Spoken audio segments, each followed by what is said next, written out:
Precautions या कुछ चीज़ें जिनका हमें ध्यान रखना चाहिए एकदम फ्रैक्चर के बाद। तो इमिडिएटली जब भी हमारे फ्रैक्चर होता है हमें एक थोड़ा आइडिया लग जाता है कि हमारा फ्रैक्चर लग रहा है ये बाजू का या टांग का या कहीं का भी।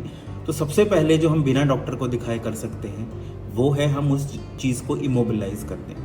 जैसे अगर हमारे कलाई का फ्रैक्चर है या हमारे टांग में कहीं फ्रैक्चर है तो हम कोशिश करें उस चीज़ को, उस अफेक्टेड लिम्ब को कम से कम इस्तेमाल करें, और उसको अगर घर में हमारा कोई गत्ता वगैरह पड़ा है, कुछ पड़ा है, तो उसकी सपोर्ट लेके उसको कपड़े या चुन्नी के साथ एक बार बांध लें कि वहाँ पे मूवमेंट मिनिमल से मिनिमल हो, और उसके बाद हम सीधा नियरेस्ट डॉक्टर या इमरजेंसी में एक बार जाके दिखाएं। अब एक बार हमारे प्लस्तर लग गया समझ लीजिए, तो प्लस्तर लगने के बाद हमें क्या ध्यान रखना चाहिए, क्या परहेज़ रखना चाहिए, क्या प्रिकॉशंस लेनी चाहिए।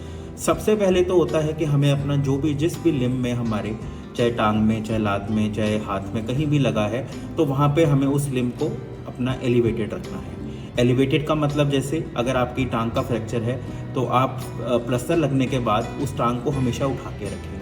जैसे अगर आप कुर्सी पे बैठे हैं तो आगे स्टूल रखेंगे कि वो हमेशा उठा हुआ रहे।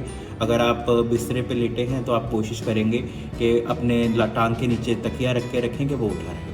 अगर कलाई या हाथ का या बाजू का फ्रैक्चर है तो आप बाजू को अपना छाती पर ऐसे हाथ लगा के चलेंगे, ऐसे नीचे लटका के बाजू को नहीं चलना है। दूसरा चीज़ होता है हमें प्लस्तर को हमेशा हमेशा सूखा रखना। ये ध्यान रखना बहुत ज़रूरी है क्योंकि एक बार प्लस्तर गीला हो गया तो वो अब हमारे किसी काम का नहीं रहेगा और हमें एकदम वो कटवा के नया लगवाना पड़ेगा। तीसरी चीज़ हम कोशिश कर सकते हैं कि हम ठंडी जगह पे ज़्यादा रहें, ह्यूमिड जगह पे ज़्यादा ना रहें, क्योंकि अगर हम थोड़ा ज़्यादा हॉट टेम्परेचर में या ह्यूमिड टेम्परेचर में ज़्यादा रहेंगे तो उसके अंदर इचिंग होने के चांसेस ज़्यादा हैं।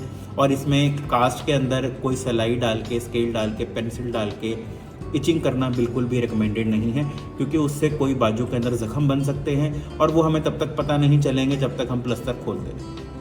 अब हमारी लॉन्ग टर्म हम क्या ध्यान रख सकते हैं फिर आगे के लिए, ये तो इमीडिएट वाले ध्यान हो गए।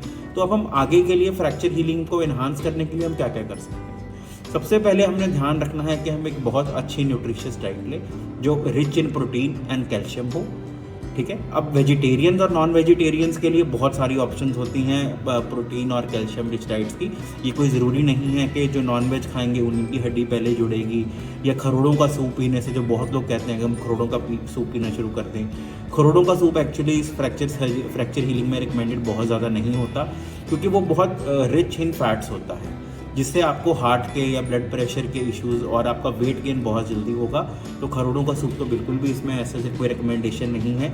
बहुत सारी ऑप्शंस हैं, जैसे वेजिटेरियंस के लिए पनीर हो गया, चने बहुत अच्छा सोर्स है, चने का आप सफ़ेद या काले चने का सूप पी सकते हैं, आप उनका सैलड की तरह बॉईल करके खा सकते हैं। पनीर एक बहुत अच्छी ऑप्शन है।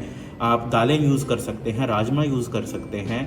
ठीक है, तो ये बहुत वेजिटेरियन के लिए ऑप्शन है। नॉन वेजिटेरियंस के लिए एग्स एंड चिकन और ये जो वेजिटेरियन वाली ऑप्शन हैं ये सारी अवेलेबल है। सेकेंड जो इम्पॉर्टेंट चीज़ जो बहुत लोग इग्नोर करते हैं कि जो स्मोकिंग है या च्यूइंग टोबैको है या अल्कोहल है, वो हमारी फ्रैक्चर हीलिंग को बहुत डिले करती है। तो हमने कोशिश करना है कि जब हमारा फ्रैक्चर हीलिंग चल रही है तब हम बिल्कुल भी इन चीज़ों का सेवन ना करें। जितना हम इनका कम से कम सेवन रखेंगे तो उतना ही हमारा फ्रैक्चर हीलिंग फास्टर होगी और हम अपना टाइम से टास्क को उतार के अपना नॉर्मल मूवमेंट को रिगेन कर पाएंगे। कि जब एक बार प्लस्तर उतर गया हमारा तो हमने उसके बाद क्या क्या चीज़ों का ध्यान रखना है। तो सबसे पहले तो जैसे ही हमारा प्लस्तर उतरता है, और ये ध्यान रखें कि प्लस्तर हमेशा जो टाइमलाइन आपको डॉक्टर ने दी है उसी पे उतरवाएं, उसको जल्दी ना उतरवाएं और खुद ना घर में उतारने की कोशिश करें।